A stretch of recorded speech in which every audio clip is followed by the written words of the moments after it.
आज हम बात करने लगे हैं उन ख़वातीन और हज़रात के लिए जो रोज़ाना सामना करते हैं सूरत की शुआओं का। जी हाँ, सूरत की शुआएँ यानी कि इसमें जो रेज़ेस होते हैं वो यूवी और यूवीबी होते हैं, जिससे आपकी स्किन का कॉम्प्लेक्शन जो होता है वो डार्क हो जाता है और जो मतलब कह लें कि चेहरों पे अजीब-सी मतलब झुर्रियाँ टाइप की भी पड़ जाती हैं। तो उसके लिए आपने करना कुछ नहीं, सिंपली ये मेरे हाथ में देख रहे हैं स्किन एक्वा का सन ब्लॉक। जी हाँ, ये अपना एसपीएफ 50 इसके अंदर मौजूद है। इसके अंदर साथ-साथ मौजूद है विटामिन सी और vitamin E, collagen, hyaluronic acid, ये वो तमाम चीज़ें हैं जो आपकी स्किन को बनाती हैं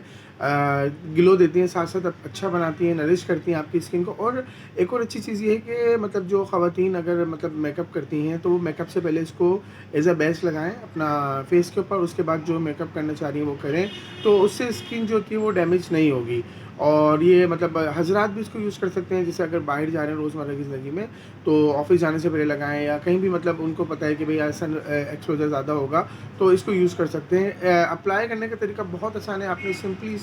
इसकी क्वांटिटी लेनी है, लाइक 1 या 2 ड्रॉप अपने पूरे होल फेस पे इसको अप्लाई करना है। और ये आपकी मतलब फेस को मॉइस्चर भी देगा साथ-साथ, और आप कुछ ही मतलब दिनों में देखेंगे आपकी स्किन का जो कलर चले गया था या जो इश्यूज़ मतलब आपकी स्किन पे नुमायाँ हो गए थे, उनसे आप कुछ ही टाइम में मतलब निजात हासिल